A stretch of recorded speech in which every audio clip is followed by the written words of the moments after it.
Okay. But yeah, just to wrap up that conversation, No Man's Sky. It's something that we could probably look into. I like mission-based stuff, though. So maybe we can find more mission stuff in that game. I don't want to just be wandering just to find stuff. Yeah, just to like build bases on planets and stuff like that. Yeah. Yeah, who knows? The Grounders game, though, that's what stemmed from this conversation. Grounders is pretty fun so far. It is fun. Yeah. My buddy was telling me, like, whenever they were playing, they built, like, a 3-story castle. Like, they had a huge thing. And he was basically saying the bigger your place, the more you invest in your place. You remember how we had that wave of larva or whatever coming to kill us at the house? Yeah. And he was like, that becomes, like, times 10. He's like, you literally have armies of ants trying to break down all your walls. Jeez. That's crazy. It's fun, though. It's fun. I'm going to turn this volume off in case something pops up. Okay. Today's podcast, we're going to be talking about some sports, but first, I would just like to talk about those shoes. Where did those come from? Oh, yes. Marcus actually put me on to this app. It's called Whatnot. Oh, okay. Hey, free endorsement. Yeah. We would like to have you be a sponsor of ours if you would be so kindly to reach out. That'd be great. But continue. Never heard of it, but basically you can get on the app, and these people, I don't know where they get the stuff, whether they buy it from an old warehouse that's just getting rid of stuff that didn't sell. I don't know. They're getting it out of the back of a box truck in the alleyway. It could be. Slip a 20 to somebody. It worked out well. So basically you go on and they present the shoe, they say what size it is, and then they say, okay, 10 seconds, and then people just bid. So you swipe, and I saw these. They were in my size, and I was like, I mean, I've had one pair of Jordans, I think, my whole life, and ended up taking them back. Here's a great story. Here's why. I didn't know at the time that basketball shoes weren't really Jordans. Like, you didn't really wear Jordans to play basketball. Like, you kind of do, but you kind of didn't. These specific ones I bought were awesome. Loved them. I bought them, I think, my freshman year of college, and just to kind of play around. And they had this little, like, loop lip thing on the very back of your heel. And every time I would play, it would literally cut into my heel. So much that, like, my heel was bleeding. Oh, no. And, like, so I was like, well, I bought them to play basketball, so I don't want to just keep them. So I ended up taking them back and switching them out for something different. But so that was the only pair of Jordans I ever had, and I saw these. And you can get, like, these probably, I mean, you go to Dick's Sporting Goods and it'd be like $140 or something. Yeah. Got them for $60. So, and they're brand new, box, everything. There you go. Hey, that's solid for $60. Yeah. I mean, I've owned 2 pairs of Jordans in my life. The first pair of Jordans, my mom's friend, who was like a nurse or a doctor or something like that, he had gotten those shoes, but I think he got them in like the wrong size or something. Okay. And so he reached out to my mom. He's like, hey, don't you have a son that wears a size whatever it was? And so sure enough, he gave me these shoes, and I'll never forget. It's so weird. They smelled good. Yeah. Like the inside of them. They smelled like good for some reason. I didn't know why. And even after I wore them, like they were worn into, I was wearing them outside all the time. I was probably like 6th grade, 7th grade. Probably, so what's that, like 10, 11, 12 years old, like that, somewhere around that. But they always smelled good. No matter, like a year later, they smelled good. And I will never forget, I had those shoes all the way until I was a sophomore in high school. And I was playing on the basketball team, and we went on an away game. And I had wore my basketball shoes on the bus. I forgot to grab those shoes, and I left them at the school. Haven't seen them since. Somebody took the shoes. Oh, they're gone. Yeah, for sure. That's too bad. But that was my first pair. And then my second pair... And here's the thing. You say that you have Jordans back in the day to play basketball because that's what you figure they're for. I never related it to playing basketball. And so my second pair that I bought, I believe I was like a senior in high school, and they were the Jordan 11s. They had the gold rim, low top. Yeah. They were beautiful shoes. I loved them so much. And, you know, I'm a Steelers fan, black and yellow. So every time I wore any type of Steelers gear, I'm whipping out the good 11s too. Yeah. And it was just to be looking good. And then probably like 3 or 4 years after I got them, I started, you know, growing up a little bit, figuring out there's less occasions to where I want to wear this nice shoe. And my current basketball shoes are like blown up, like they were done. I think the bottoms of the soles were like, you know, worn down. And so I decided to wear the 11s, and I was like, this is a really good basketball shoe. I was like, why haven't I been using this for basketball the whole time? Yeah. So kind of the opposite of your situation. Yeah. Good shoes, though. Yeah, I wouldn't normally buy shoes like this, only because, like, white is a terrible shoe color because it gets dirty in like 2 seconds. That's why you gotta keep it looking nice, man. So you got to keep them clean, and it'll be on a very random occasion. But they just came in the mail today, so I was like, well, I'll wear them on the show and try to wear them in a little bit because you know every new shoe you got to wear in. You can't just play it or walk and everything feels good. You gotta get the feel for it. I feel like.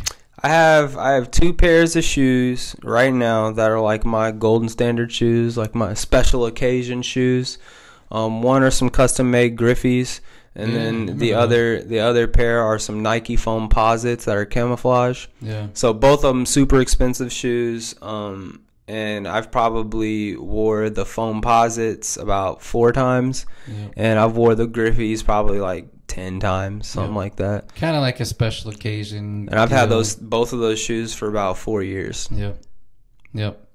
Yeah, and there's some people that like. I mean, I have a buddy of mine that likes to. He used to back in the day. He just loved collecting shoes.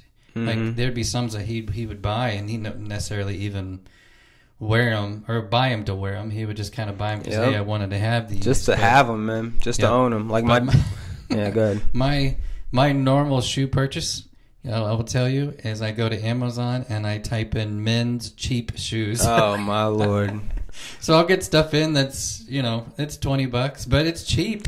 Yeah, it doesn't look too bad, but you could tell the difference between a good shoe and a cheap shoe. You can definitely tell the difference. Oh yeah. I mean, I don't think I would ever buy a cheap shoe. I would buy an expensive shoe that's maybe on sale or something like that. I wouldn't. But with that being said, I bought like the Rocks workout shoe, and so that was like my shoes to just wear everywhere. What's that brand? It's Under Armour. Yeah, but it's got like the bull looking thing. Yeah, I forget what it's like. No sweat or something, or blood and sweat, something like that. Yeah, that's the slogan. But it's a brand name, I know for sure.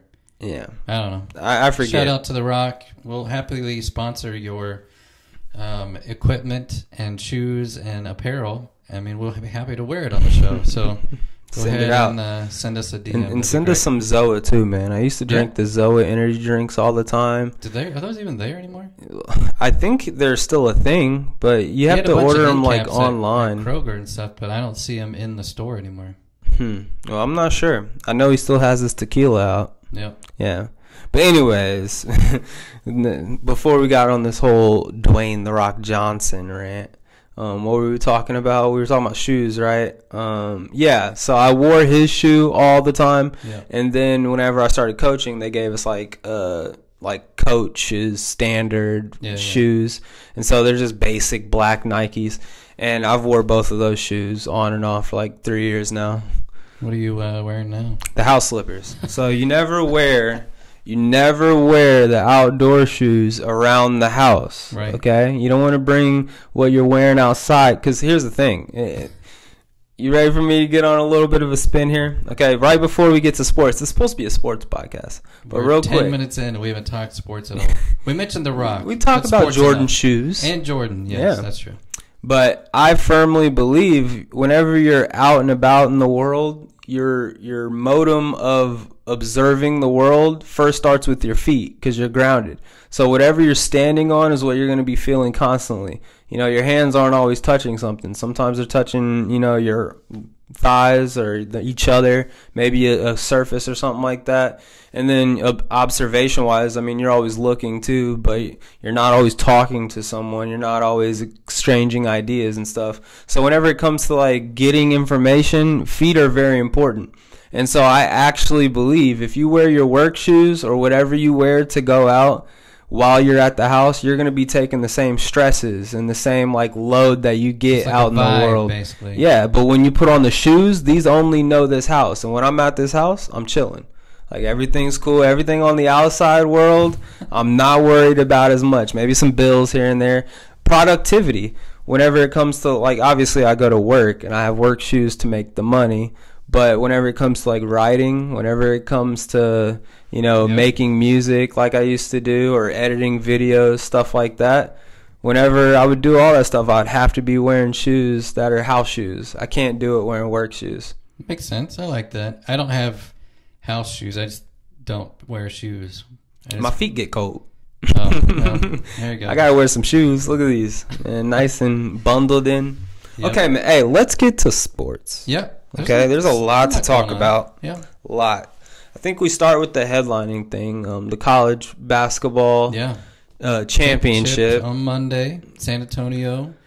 Horrible stadium to have that. Honestly, I mean, it was didn't it go up too onto the? It's like a stage basically where they're playing basketball. Yeah, which that's not abnormal because there's several stadiums that will do that. But that one seemed high. But it was high, and they got the tech. But when the people came off, that was that was kind of dumb. But like, how high would you think it was? Like up to your thigh? Because that I'd thing probably say 3 or 4 feet. I would say typically whenever I see a high-rise court, it's like a foot at most. Yeah. I don't think I've ever seen one that high off the ground. It's not like Purdue Stadium, old stadium.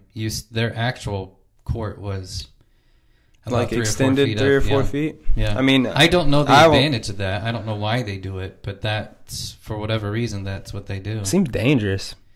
Yeah, I wouldn't want my players going up and down. I mean, we've said it on the podcast before of when we watch like football stadiums and the players have to go down steps to get to the locker room. I would hate that too. Yeah. Because any little small slip or fall, you're talking about potentially injuring a very important player. Yeah, but that's kind of different. They're off the field. Whenever it comes to basketball, like imagine a fast break going 100 miles per hour and you get some, I don't want to cuss on this podcast, but you get some jerk that's running up behind you that want to give you a free bucket and pushes you. Like, bro, imagine flying 4 feet off a stage into the crowd. Like, this isn't WWE. What are we doing? Yep. But even besides that, the stadium itself, you saw the length of the actual where people were sitting, and it was going so far this way. Like, you'd have to look at almost a direct angle. I even saw videos from people with suites, and they were way back, and it's just. Do you know what the stadium was originally for? I'm pretty sure the Spurs used to play there back in the day. It's not their stadium anymore, though? No, I don't think so. But it is built for like a basketball stadium. Apparently. Yeah. I don't think it is set up very well for it, but I don't know. I think next year is Lucas Oil. Okay. I'm almost positive it is. Okay. Final Four will be there. Back in basketball, back in the Midwest, huh? Yep. And I told you on podcast, but I saw the Butler Duke championship at Lucas Oil, and it was fine. Like we weren't close by any means. I think we were second level, but no issues. Like that was my concern going into it, that you're not going to be able to actually see, because basketball's different than football. I mean, it's a longer distance of where you're sitting, and but no, it was fine. Okay. But game overall, what was your impression? Yeah, so I mean, I think that Florida kind of looked like they shouldn't have won. And not just based off of the performance, but even going into it from their last performances. Like, Florida getting to the championship basically just rode their, what was his name? Carter Jr., something like that. Yeah, Wendell Carter Jr. No, that's an NBA player. Anyways, the light-skinned dude, that's the guard for Florida. Who struggled. He's a good player, yeah, but just them getting to the championship, they were just riding his performance. The team around him, they're good like in their own individual areas, but when it comes to just purely getting a bucket, they need Carter to be able to do something. And on the other hand, Houston and their performance getting into which I believe they're the ones that took out Duke, right? They did, yeah. And so Duke Houston was up by 6 with 30 seconds left, and ended up losing that game. Houston showed that they have that dog in them. Yeah. And so they kind of run like two athletic big build. And so they're dominant on the boards, they're good defensively, they're just like a raw dog team. And so going into that championship game, that's kind of how like when everything was settling, that beginning hype is what you were actually seeing with my analysis right there. Was the Florida Gators were relying on one player, and the Houston team are just some dogs. They were getting in their face. They were pressuring them. They were putting strong defense on them. Yeah. And, limiting Carter Jr. To only 1 point in the first half. Yeah.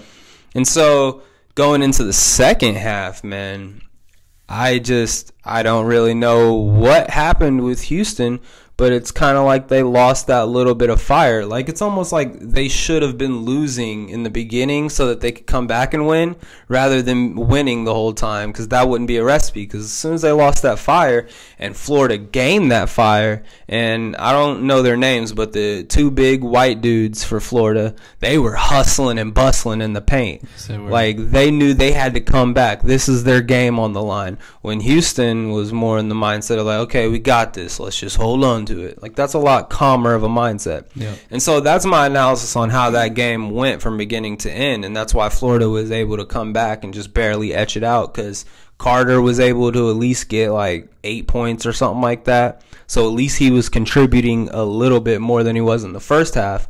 And then with everything else that was happening in the first half for the Florida Gators, with that building all the way to the end, they had just enough to be able to get past Houston. Yeah. So my initial reaction right after that was super awesome for Florida. Like, that's something you're going to remember forever. You really fought for this. But that player for Houston with those couple of turnovers, that was the difference in the game. 2 in a row. 2 in a row. And he jumps up. He comes off the curl, catches the ball or whatever, jumps up to shoot it, and then realizes there's a 7-foot white dude right there ready to block it. And so he just lets it go. Like, in that moment, that's tough. Like, what are you going to do? You're already in the air. You thought you were going to get a shot, but if you're going to release it, it's going to be a block. And so the best thing you can do is try to get a shot for someone else, but you don't just drop the ball. Like, you try to pass it to someone. But, I mean, other than that, I really felt for him in that moment, because I try to have empathy. Yeah. Like, this is awesome for Florida. But for Houston, man, that's heartbreaking. And there's a lot of people in college basketball that don't go on to play in the NBA. For that to possibly be your last play in a college career, that would be crushing. Yep. The worst part was it was his fault. I don't want to say his fault, but it was on him for both times. Dribbles up off his thigh, goes out of bounds when he should have got a shot. The last 2 possessions they had, they couldn't get a shot off. And you can't have that happen. Not in the winning moments. My point is, get the ball up to at least give your big guys a chance to grab it, either put it back up, get a tip, toss it back out, do something. Give your team an opportunity to at least try to win the game. Don't lose it like that off of basically 2 turnovers is pretty much what happened. Yeah. Now, Florida pretty much through that tournament, they came back several times. So they were down several times through the entire tournament. Mm-hmm. And they ended up coming back. They're just kind of a very resilient team. They stuck with it. I kind of figured that's what was going to happen, to where you watch them slowly eke their way back into the game, which is exactly what they did. It's not like they had a huge comeback. Houston was up by 12 in the second half, and that was the largest margin of difference. And then slowly, shot here, stop here, stop here. It was just, overall, Florida was a great team. They both were great teams. Mm-hmm. And, Sampson losing again, I think, is always kind of tough as a coach who's been there.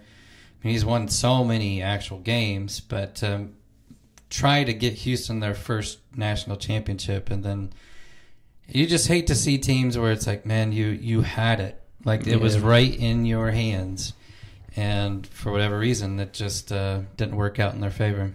Yeah, I would say, although these were great games, and they were, throughout March Madness, there was a lot of equal, powered games. I do want to say, man, just now that we're done with March Madness, I don't think that there was as much spark as there has been in years past, with just star players taking charge, huge moments, buzzer beaters to win. Yeah. I feel like a lot of these games were more won in terms of turnover by this guy, or a bad foul over here, or this person got blown out over here, but over here they barely won due to free throws. It seemed like just less dramatic moments, less like just firepower, more just like technical play, very highly matched, which makes for good basketball. Yeah. But yeah, I don't know about this one, man. This is all right, and congrats to Florida. I think overall, I would say Florida. If I were to put Florida up against like even the last 10 national championship winners, I don't think Florida's coming out even in top 5. I think it would be a battle, but yeah, it'd be hard to say if they would, win it necessarily. But because there's been some fire squads. I mean, really good teams winning like 2-3 buzzer beaters in the tournament games. I mean, just some teams that you look at the beginning of the tournament and be like, oh, this is their year. They're gonna win. They're gonna go all the way. I mean, we've seen that a lot of times. I know that the Final Four was all the number 1 people, but for people to sit back and think to themselves, oh, I knew from the beginning that Florida was going to win it all, you'd be lying. Like, no one figured Florida was going to go all the way. Yeah. Maybe Auburn, but I was surprised Auburn lost to, who did they lose to? They lost to Florida, didn't they? Yeah. Yeah. Yeah, the only thing I'll say, and this might be a hot topic or something people don't want to necessarily address, but I don't know if college sports in general is ever going to really look the same until they get this NIL stuff figured out. Because you're going to continue to see people jump ship, move directions. You've seen it. You saw people in the tournament who say that they're not going to stick with their team when they're playing for their team. And that's just, I mean, you can look at, IU basketball, great example. They don't have a single player coming back from this previous team. All of their players are transferring. Either an NIL deal, they're going somewhere else, they're leaving the program. So that means IU is going to have to come back next year and they're going to have to rebuild with a completely different team. Yeah. And at first I was okay with it. I think players should be getting some type of compensation for the fact that their name's being used. These schools and stations are making an enormous amount of money off of them playing solid basketball, solid football, whatever it is. But then when I start looking at what it's doing to the teams, there's no loyalty anymore. There's no, I'm going to stick with my program for 4 years and I'm going to really try to help develop this program. I don't like what it's doing, and I wonder if that continues to hurt the quality of play when you start watching some of this basketball. Yeah. And there was quite a few people who were upset. It's like, oh, all the number 1 teams made it in the... Well, that's why they were the number 1 teams. And that's why they selected Oh, yeah, they should have been. And so I like seeing that. You know that the 4 best are going to be battling each other. And I don't know why people were frustrated with that part. Maybe they were just hoping for more of a Cinderella season, which does create that every now and then. More of a buzz. Yeah. People love rooting for the underdog. Yeah. There really wasn't an underdog to root for in the Final Four. They were all solid teams that played good basketball with good players. Yeah. But I just don't know what the college scene's going to continue to look like. And not that I'm going to stop watching. I'm still interested. But if I start seeing, it's almost like turning the NBA where they're just going to go play for somebody else and it's like a completely different team. It's like crazy. Like, here's my thing. Okay, for starters, I think that the NIL deals need to be a thing. They need to be making money. I think what we should restrict is the transfer portal. Yeah. We shouldn't allow them to be able to flip-flop to another school every single year if they wanted to. Yeah. I would say, like... And I don't know if they are, but it feels that way. It definitely feels like they are. Well, I mean, even in football, because football is where this kind of was vibrating around first. In football, there's a lot of players that have played at least 3 different schools. Yeah. And a lot of that's because they get drafted their junior year. And so, I mean, if they had the opportunity, they'd probably flip-flop every single year. Right. But whenever it comes to basketball, I think that the transfer portal should be restricted. I would, I'm not going to say there's a problem without trying to suggest a solution in most cases. So I would probably say one thing you could try to do to fix that problem is maybe just do senior year exempt people. So if you're going into your senior year, which should be promoting people to be able to stay in basketball longer. We want to see seniors. If you make it through your first 3 years, your senior year you get to transfer and go to whatever school you want. And I mean, that could be something, and that's a good opportunity for some of these lower tier schools. Like, if you're playing at Duke, and you're going through your years and you see people getting drafted their sophomore, their junior year, and you're thinking your time's going to come when your sophomore, junior year is coming because you've been riding the bench because you had the number 2 kid in the world playing on your squad.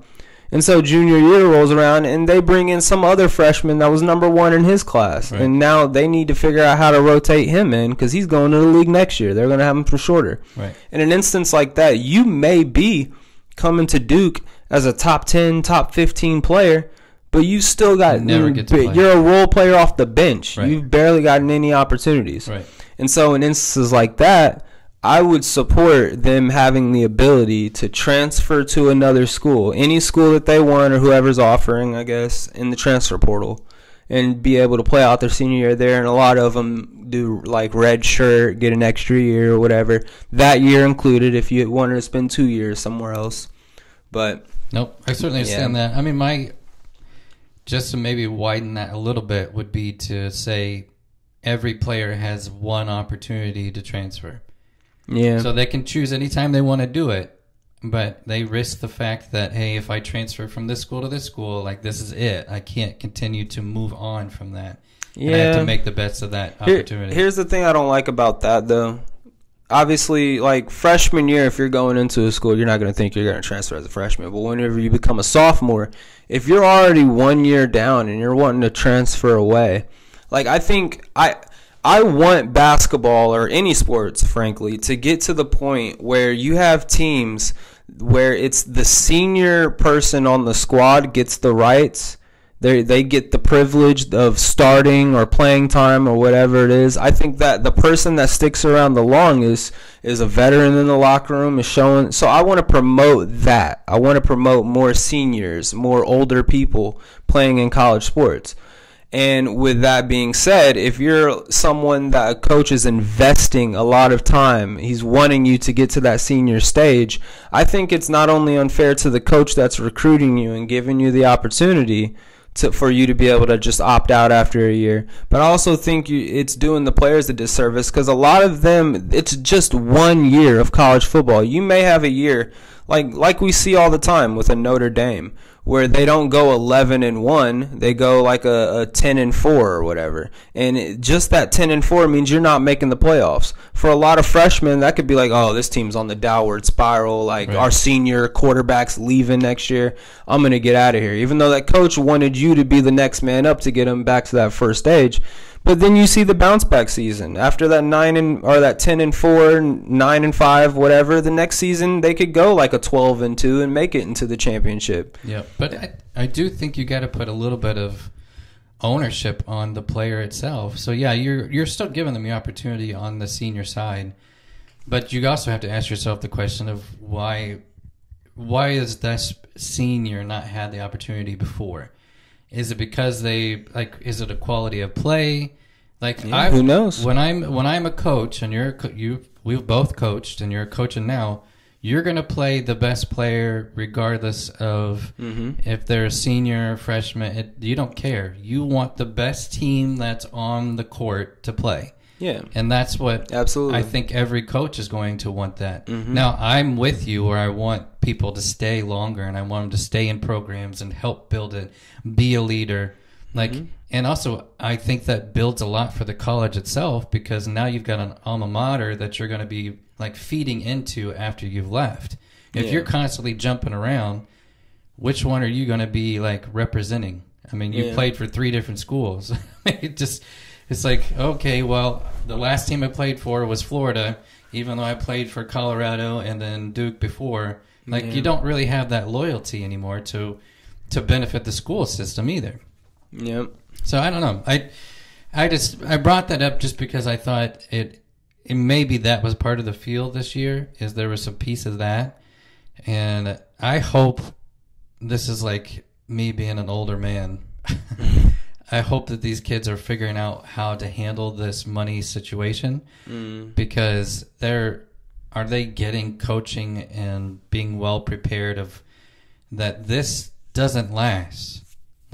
It really doesn't. When you talk about players in pro at some point it's going to end and you're going to have 40 years of your life left that you're going to have to figure out what you're going to do at that time.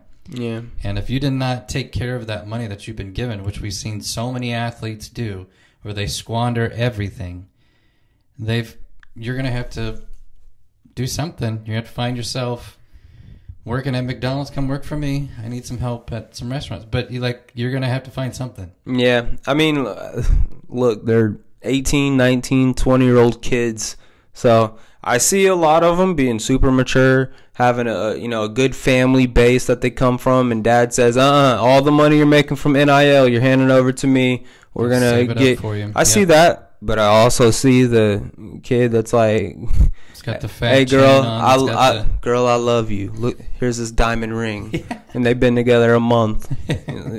I mean, I see both of it happening, man. I think that, whenever it comes to that situation, now they're all adults. I want to give them their due on autonomy.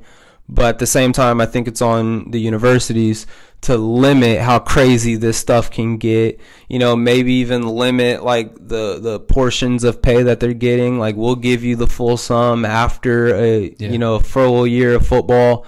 Like, kind of do it. I don't even know if that's and that's something I guess I'd have to look into. I don't know how well the universities have any control over that. So if they sign a deal with Under Armour, that might be between the player and Under Armour. Like, I don't know if the college has any say in how that works. They might, and I'm not saying that they don't. I just don't. I wouldn't think that they would. To be honest. I think that players can, like, they're allowing players to make money off their image and likeness from Under Armour, from other organizations that are separate, like private companies and stuff. But they're also, I believe, making money from the university itself.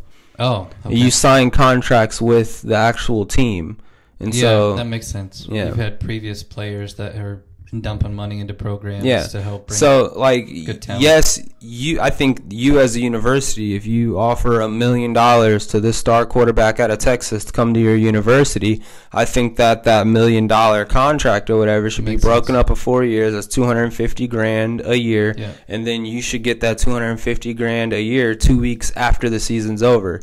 And so your first paycheck wouldn't come until you're going into your sophomore season or something like that. If you're getting that kind of money, are you still given a full ride scholarship? Sheesh. I mean, I don't think you should be.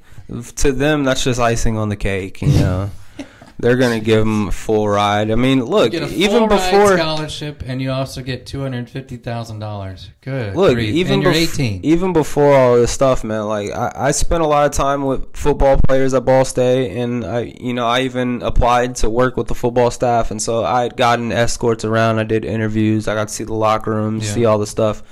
The amount of benefits that and mind you, like, I don't want to get nobody in trouble. But this is before NIL stuff, and the players are flat out telling me they receive like $700 checks every week, like from the sports team. So they're getting paid, and they're like, "Oh, this is just for food." $700 a week to get some food. I think most people assumed that was happening without knowing for sure that it was. I think there's just that assumption that they're getting lots of benefits, whether it may not be straight cash, but they're getting lots of, whatever it is. Yeah, but they also had their own separate cafeteria, open 24/7 as long as you had your football ID.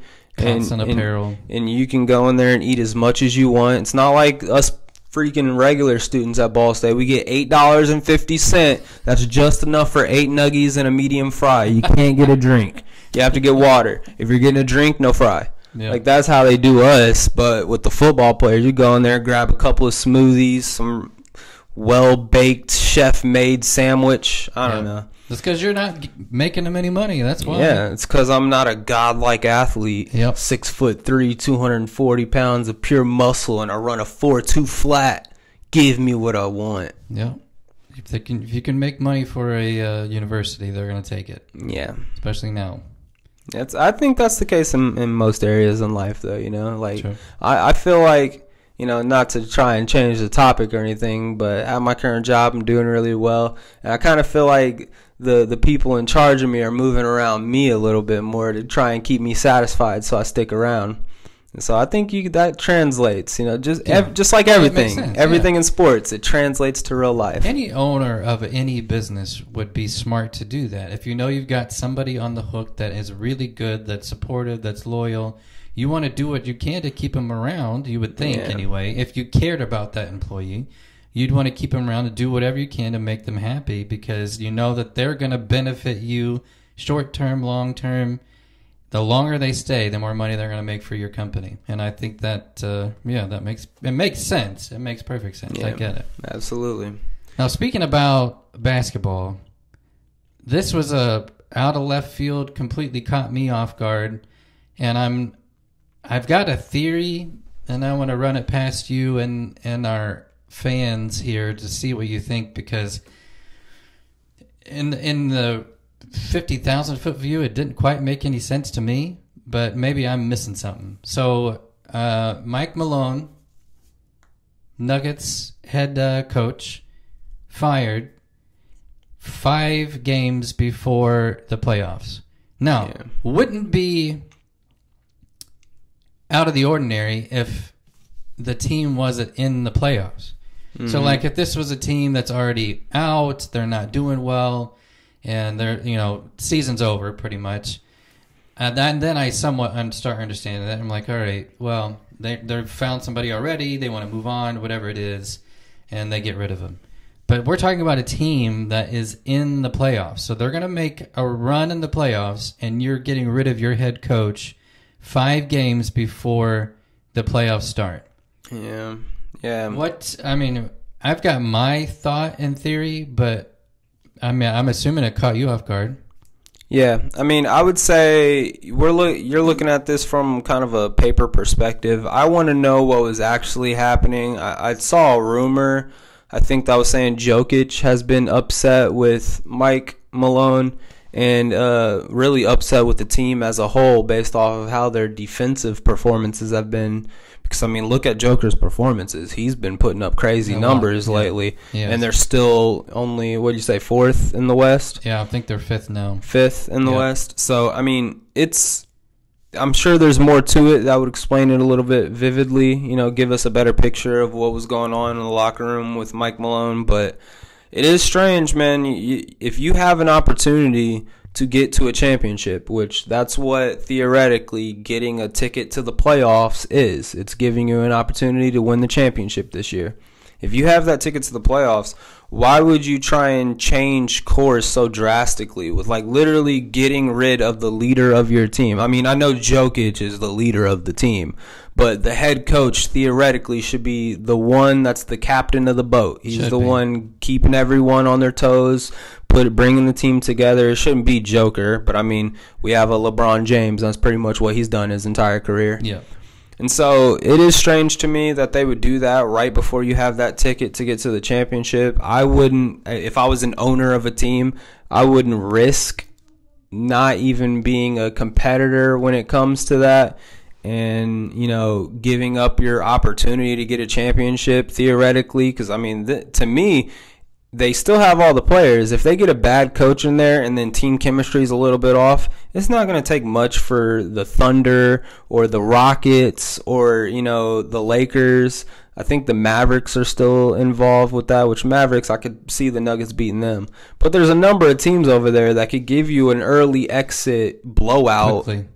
And so it is strange to me. I wouldn't have done it personally, but then again, I don't know what's happening in that locker room. So here's what the president said today. So this is what he came out and said. He said, and I quote, "Things were not trending the right direction for the franchise." That was his reasoning. So this is my theory. I'll see what you think. Let me know what you think in the comments. My theory is he was going to get rid of him anyway. But here's the problem.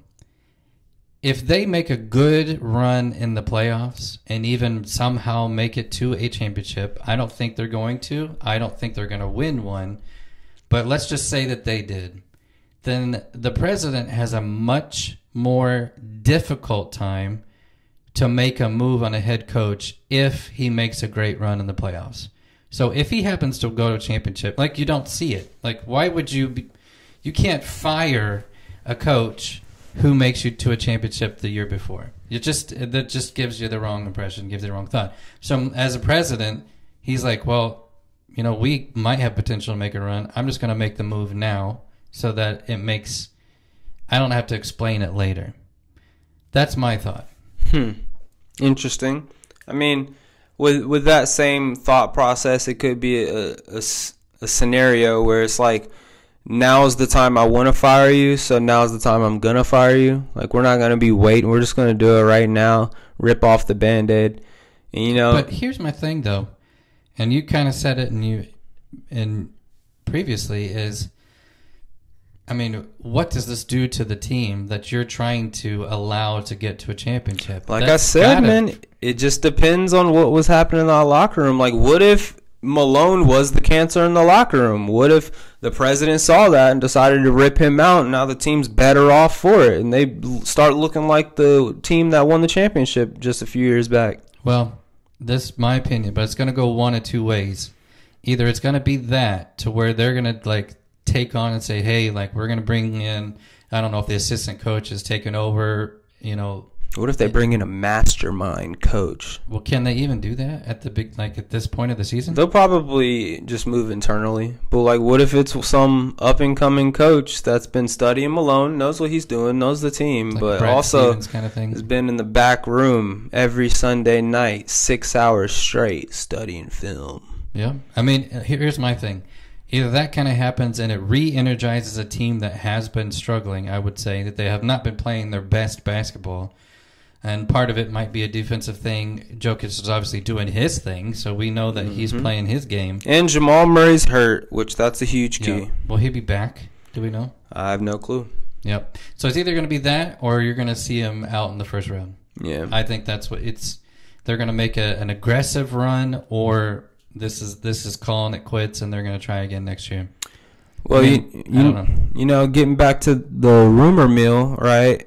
I heard that Joker was having problems with Malone, right? But another thing that I've been hearing is that with the other side of that, Joker being upset with the team and their defensive performance, like, what if Jokic is kind of a cancer in the locker room? Which leads me to the other rumor of him potentially being traded for Luka Magic to go to the Lakers.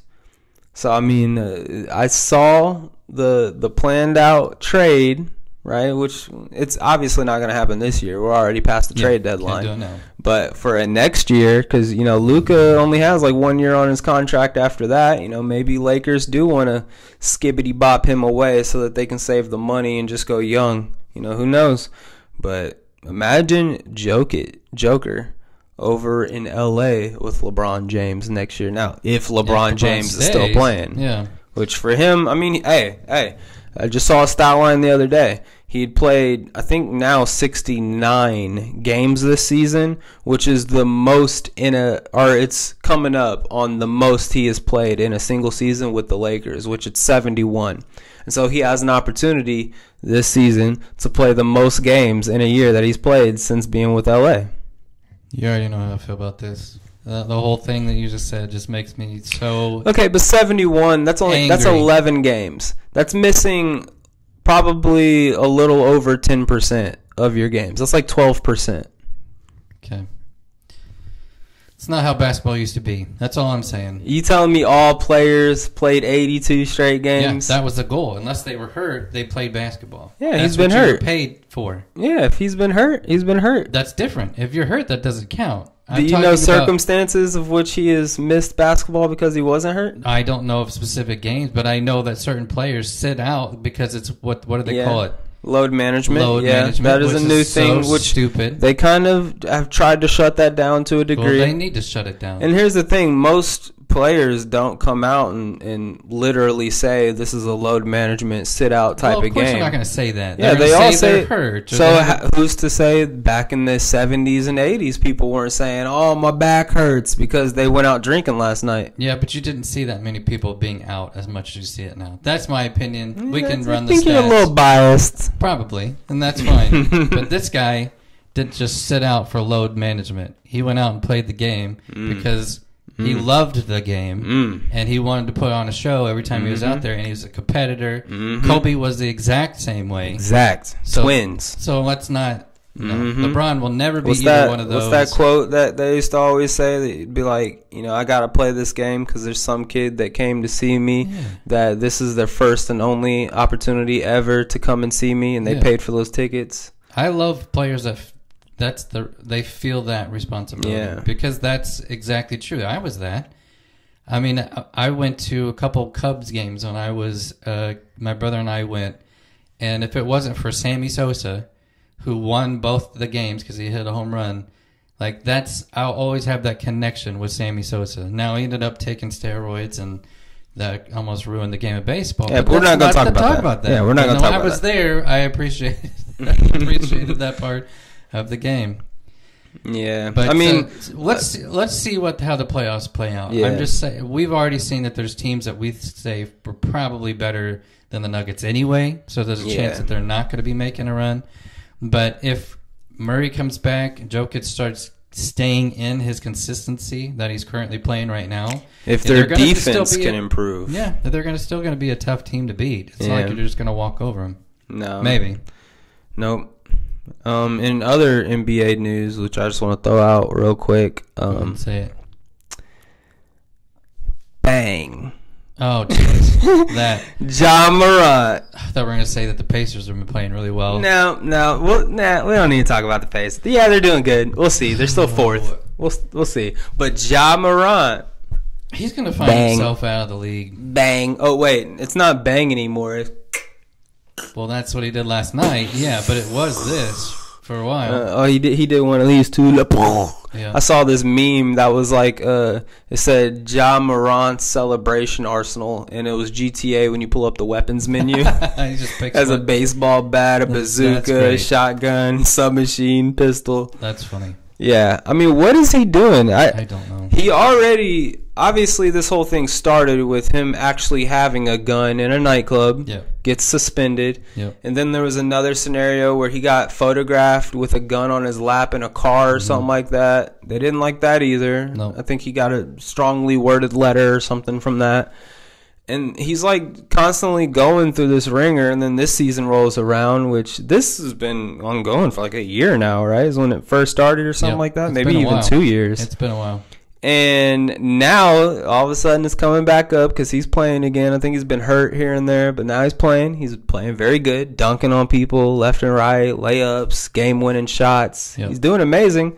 And then after he does all those amazing things, he's like, I'm going to kill you. And then he does a celebration, and the NBA is like, whoa, hey, we like what you're doing on the court, but let's take it easy. And so they tell him that for the first time this season, and Ja Morant's like, oh, yeah, yes, sir, I'm so sorry about that. Never going to happen again. I promise I'll be a good boy from here on out. And literally next game, 4 minutes into the game, he's still throwing up the Glocks, the 240s. So, and then I think it was either same game or the next game we saw the grenade one. Yep. He's not going to do the pistols anymore. Instead, he's going to take out a grenade and throw it in the crowd. Why is it that big of a... You can't just stop? Yeah. Just stop. You're making millions of dollars, buddy. You're going to jeopardize it for wanting to throw a grenade in the stands? Yep. So I think it was the second time after the guns, they fined him, I think $75,000. This year? Yeah. Oh, this year. This year. They already fined him before? They fined him once, I think $75,000, but I haven't heard anything about the grenade thing because they didn't know he was going to do that probably, which isn't as bad as a gun, I guess, but still. Excuse me? Isn't as bad as a gun. As far as the motion is what I mean. An explosive device isn't as bad as a bullet? I don't know about that. If you would have thrown a grenade in that crowd, Isaac, we would have lost at least 20 people. It would have been 20 rough. people, about 40 legs. Yep. I will say, NBA is not the only sport that has banned the gun motion. Yeah, NFL was huge with that. I think they led the charge. Yeah. In college football, too, was really, big on that. Yeah. I'm with you. I don't understand it. It's not needed by any means. Just come up with something else. Cheer on the crowd. Do one of these. Clap your hands. What happened to the old... I'll never forget, man, when I was in middle school playing at Lyndhurst. And I played running back or whatever, so I'd practice at running back. And I forget his name. It might have been like Haverly or something like that. Coach Haverly. This dude told us straight up, whenever you get a touchdown, you hand the ball back to the referee. Like, we're not celebrating. You're not going to act the ASS word, you know. I don't want to cuss. But you're not going to act like that. Yeah, don't act like You're not going to act the fool, sure. Yeah. He's like, you're going to give him the ball. You're going to get back to the huddle. Act like you've been there before. Yeah. Is what he used to tell us. It's great. That nowadays, it is like your coaches nowadays are telling the teams, come up with the celebration. Make it a good one. Everyone needs to be out there celebrating. Get into that end zone. And I support the message. Celebrate with your teammates. The good accomplishment. Sure. Yeah. But how is a celebration? I mean, I know it's for entertainment purposes. This is a rhetorical question, but why has the celebrations turned into, you know, playing tag in a circle of 10 or doing hopscotch? Why wasn't it, you know, back in the day where, you know, the Lambeau leap, one person just jump into a crowd, celebrate with the fans, and when they come back, everyone else is just head taps and handshakes. Like, they're grown adults. I mean, let's remember that. You can't. Yeah, I understand a celebration is needed after doing an accomplishment of getting a touchdown. But hopefully that's like one touchdown out of, you know, based off whatever position you get, 1 of 20 in a season out of a at least 5, 6, 7 season career. Like, you could potentially, if you're good, have over 100 touchdowns in your career. Like, I don't know. I just feel like you're making every single touchdown a whole thing with the celebrations nowadays, when I like the vibes of just handing the referee the ball. I enjoy that. I mean, act like you've been there before. Be a professional. Yeah. I also like you. I mean, I like what you said. If you're going to celebrate as a team, because take all those players off the field except you. Take all those players off the court except you. You're not going to be scoring any touchdowns. And you're not going to be scoring any shots. It's just not going to happen because you're 1 against 5 and 1 against 11. Not going to happen. I think LeBron James. No, not going to happen unless you just hit a full court shot. Victor Wembanyama. No. He can just like hold the ball up here. It's not going to happen. We got 5 against 1. I'd love to see that. 5 pro NBA athletes against 1 NBA. It's not. No, I know. So if you're going to celebrate with your team. But yeah, there's no reason for what he's doing. He's just trying to stir up something, I guess. He just doesn't like being told what to do. Well, a lot of people are saying that the second time after the NBA gave him a warning, because I know they gave him a warning without fining him, right. So that was for the first time. Yeah. But the second time that he did it, 4 minutes into the game, every talk show host that talks about sports was saying, like, oh, this is a middle finger to Adam Silver. Yeah. Like, that's basically why he did this. He did this disrespectfully. Yeah. Well, what he's going to do is he's going to find himself either continue to get fined, or the league is going to get tired of it and they're going to suspend him again for something like that. Or, I mean, they're not going to ban him from the league, I wouldn't think, but you're going to find yourself getting into a mess you don't need to get into. You've got a team, play for that team, do really well, try to get them to a playoff run, and make sure that you're doing this for their sake. Because you're going to end up costing them, and that's not fair to the rest of the players that are on that team or the fans that enjoy watching you. I like watching him play. He's a great basketball player. He is. But not when you do stupid stuff. It's just not. It's not necessary. Yeah.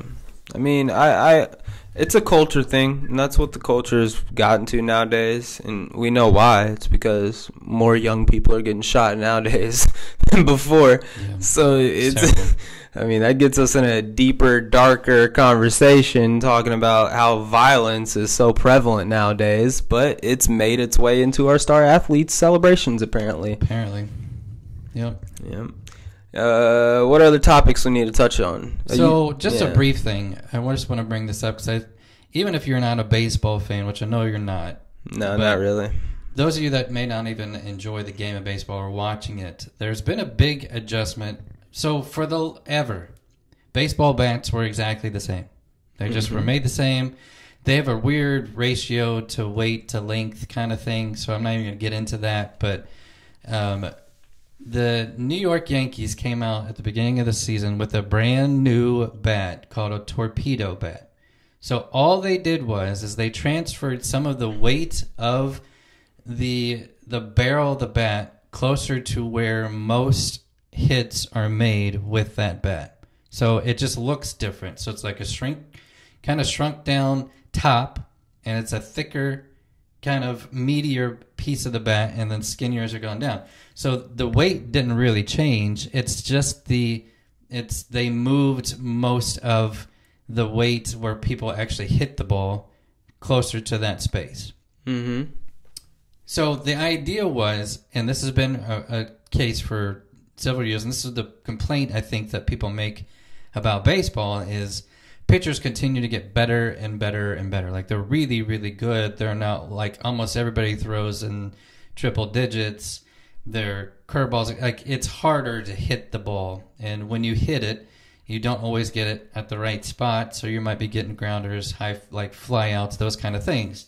So the complaint was as a viewer of baseball, I appreciate a good pitching duo. Just kind of like in football, like you like watching good defense against each other. Mm-hmm. But it's not as entertaining for a viewer that loves to just watch the sport. You want to go to a baseball game and you want to watch home runs and stealing doubles, bases, that kind of stuff. Yeah, run all the way around, get in a pickle. So, without going into too much detail, there was a scientist, I guess is what you'd call him, from Michigan, that redesigned the baseball bat, moved it down, and in the first 3 games that Yankees played with this bat, they hit 15 home runs, which tied an MLB record of all time of the most home runs in a 3-game period. Now, lots of complaints. A lot of people were like, this is illegal, all this stuff. And MLB came out and said, no, they didn't change. Like, there's nothing illegal about this bat. They state it's the same. Yeah, there's no rules about the shape of the bat, just the weight of the bat. The weight. And so they just shifted the weight to be more compact just to put the weight place in where a the different ball place. is supposed to go. So it's great science. And so a lot of players, not necessarily teams now, but a lot of players have been trying out this, and it's been a consistent addition to their play, and they're starting to hit a lot better. Increase in offense, huh? Yeah. So I don't know how it's going to play out. They might look at it at the end of this year and say, hey, like, we need to have rules on this. But as of right now, it's not illegal. And I just think I want you to look it up online. I'll try to put a picture when we talk about it on the video so you can see what it looks like, because it looks kind of funky. But it's working. Yeah. And it's making the games, I think, interesting. And they did the timer to kind of shrink down the length of a game from about 3 hours to about an hour and a half, hour 45. So it's not so long. But if you're adding more offense, that makes the game fun, I think. Yeah. Makes it a lot more fun. I mean, here's the thing. Whenever it comes to equipment of sports, as long as it's something that is able to be used by everyone in the sport, I think it should be fair game. I mean, when it comes to hockey, you have different length sticks based off of whatever position you are. Yeah. I know that's the same case for lacrosse. And just another topic, lacrosse. Yep, they have different lengths. I'm just kidding. Listen, I've gone to some summer camps out in the Northeast. Tell them that, and they're going to be fighting. It's a very serious sport. There's this kid, just side story here. Whenever I was coaching football at my summer camp, there was this kid who was a dog at football. He was a really good safety. He was like 6'1", like 160, 170 pounds, and this kid was only like 14, 15 years old. And he was fast, good reflexes, could jump high, could catch the ball, most dominant football player on the field. I was like, man, do you play football at home? No, I play lacrosse. I was like, my parents would never let me play football. I was like, we're a lacrosse family. I'm like, oh, okay. Whoa. Because they wanted to focus on lacrosse, or they thought there was dangers in football? Probably both, but man, there's collisions in lacrosse too. Yeah, they wear pads. Less pads. Yeah, a lot. Yeah, less pads for sure, but just enough pads to know that you can run full speed into somebody and clean them. And so, I mean, would you consider that a rich man sport? Yes, because there's so much equipment that you have to buy. Yeah, I mean, and it's only at bigger schools. There's a lot of schools that don't even have lacrosse because they don't have. Yeah, there's not enough people to put together a program, I don't think. Which you could probably say the same thing for football, because I don't know if you know. I mean, we live in the Midwest, so we have solid football, solid sports in general, out here. But like my friend in New York talking about football, back to this topic, he was telling me, and he's a football coach out there, he's telling me there's a lot of schools that don't have football teams. Really? Yeah, just because they don't have enough. He said that another interesting thing that I learned about New York is that there's very few, and by very few I mean maybe like, if I'm remembering correctly, 3 or 4 high school football stadiums that are in New York that actually have lights on the field. Everyone else has to just play their games early. So for us, we have like Friday night lights. Yeah. That's like the traditional thing when it comes to football. Yeah. If you're going to a New York school that's kind of lower tier, you know, even middle of the rack New York school, and you're playing football, your games are starting at like 5 or 6 o'clock so that it can be over with. And it's because of money, you think? I think they can't finance it. I think it's because of like the commitment to football in the area. Just people don't play football as much. It's not as funded as much, probably because of the interest level. I just try to think though. I mean, you've got several football teams NFL wise in New York, so you think there would be an interest. Both of their stadiums are in Jersey though, but yeah, they're New York teams. But I mean, even like Buffalo. I mean, you've got them. Yeah, that's upstate. I'm talking about like Manhattan. Oh, okay. I don't know about like upstate New York. I've never been up there, and I don't know anybody from up there either. So yeah, just the island, just Manhattan. Okay, that's I would understand that. I'm just thinking of the interest level of like obviously basketball is huge here in Indiana, so we automatically just assume that everybody has a stadium, everybody's playing basketball.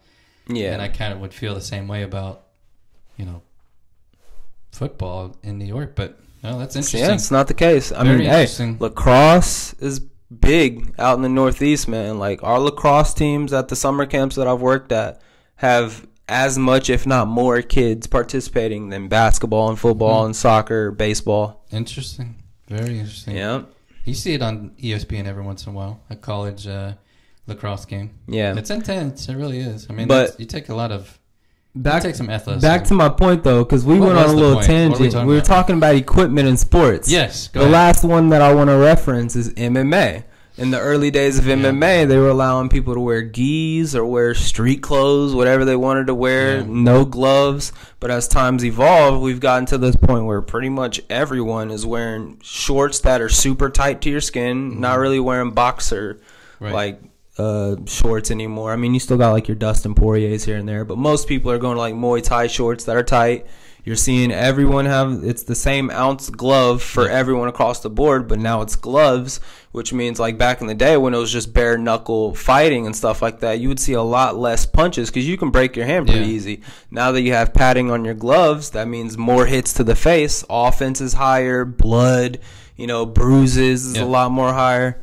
And so that's an example, though. Weren't they designing a glove to make it harder for people to get poked in the eye? Yeah. Did that not happen? So there was this dude that created a glove specifically to do that, to bend your fingers in like this instead of allowing you to poke them out. Okay. And they didn't think that there was going to be an issue of grappling or anything like that either.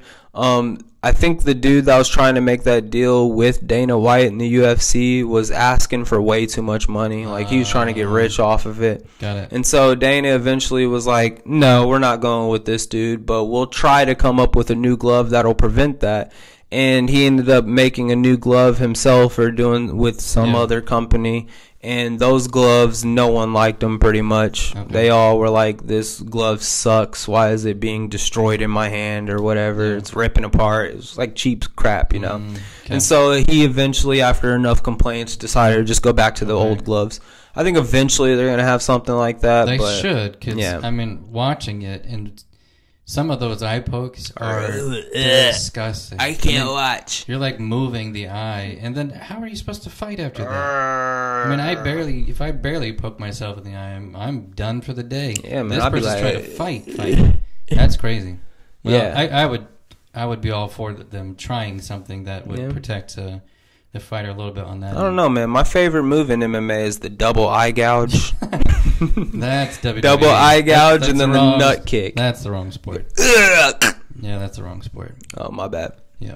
But yeah, that's the sport on equipment, okay? Yeah. So back to your point with baseball, as long as it's fair across the board, as long as everyone has the opportunity to use it, go for it, because it's just evolution of the sport. Yep. It's not just for this team. Anybody can have access to it. And if it's helping your game, or you need it. If it gives you confidence, it might be a placebo effect. But if you feel like you have a bit more confidence going up to the plate, which is many would say is like one of the hardest things to do ever in any sport, is to try to hit a fastball that's coming at 104 miles an hour. It's a little biased. Couldn't even imagine. Sure. No, people have said it. I'm not saying it. If you're 5'10", try to hit a layup on LeBron James. See how difficult that is. Well, how many 5'10" people are playing in the NBA? Muggsy Bogues. Okay, if you're 6'2", try to shoot a layup on LeBron James. No, I understand. I'm just saying that 0 out of 10 times you're gonna get that layup in. Did you see him get blocked last night? He got blocked? Oh yeah. Was it? I don't know. He's getting old, isn't he? Right in his face. Yeah. Hey man, he's starting to. The deeper back his hairline goes, is the worse his talent is. And there's some years when that hairline started coming back down and he got really good again. I'm telling you, I think his hairline's starting to go back a little bit again, man. So he might even see a little factor of how well he's going to play. Yeah, how much hair LeBron James has is how good his performance is. And he's thinning on top too, man. He is. That's the acceleration, the speed, the agility. That's what that is on top right there. The front part is the scoring ability in the paint. Okay, first time I heard this. I'll have to check it out next time I see him. All I'm saying is there's going to be a day before he retires. We're going to see him completely bald, and it's going to be the game he scores like 4 points. Yeah. All right. I think that's all we have for this podcast. We covered a lot of good topics. So, apparel? Yeah, apparel. Go ahead with that. Yeah. So what did we decide? We've talked about a few different things. So here's what we want to do. We're not sure if anybody's buying apparel. If you haven't told us. So why don't you tell us or give us a picture of you wearing it? Because that would be fun for us to see. Yeah. It's a cool sweatshirt, long sleeve, or T-shirt. It's always in our description page. So you can click on it, check it out. And it's done really well. I wear mine all the time. But originally we talked about what did we say? The first person to post? Yeah. So I think, tell me if this is something we can work it out right here on the podcast. Yeah. I think what we should do is allow people to repost this video, and then if you tag us in this video, and make sure you're following our page. We have a Facebook page, we have an Instagram page. As long as you're following whichever one you're reposting on. Okay. If you do that, we will enter you into a raffle with everyone else who did it, and the lucky winner will get one free sweatshirt. Yep. So we'll reach out to you. We'll get your size. We'll let us know where you want us to send it, and we'll get it ordered, and it'll be free to you. So all you have to do is repost this video, which we're going to post the link on both Instagram and Facebook. Yep. And go ahead and tag us in it so that we can see that you actually did it. Do you describe a tag for those viewers that don't know what we're talking about? So you put the @ whenever you're typing in your repost, right? Or commenting on the repost, you put the @ and then whatever our page is, just make sure you're following it in order to tag it. You just type that in. Yep, K's Creations. So yeah, just repost. Tag us in it, and then obviously you'd have to be following in order for us to tag us in it. If you're going to see the repost in the first place, you should be following us. I don't know why you wouldn't be following us at this point. Yeah. And the fact that you've watched an hour and 8 minutes into this means that you're a true fan of this show, so that's great. So we salute to you. I don't know if it's exactly 8 minutes, but over an hour. Yeah, that's a long time to be hearing my beautiful voice. I mean, most people are privileged enough to stick through it, I guess. Time to go. Yeah, I think it's time to go. All right, so repost, tag us, and we'll put you in a raffle, and we'll get you some apparel. Yeah, free sweatshirt on us. All right, adios, y'all. Peace out.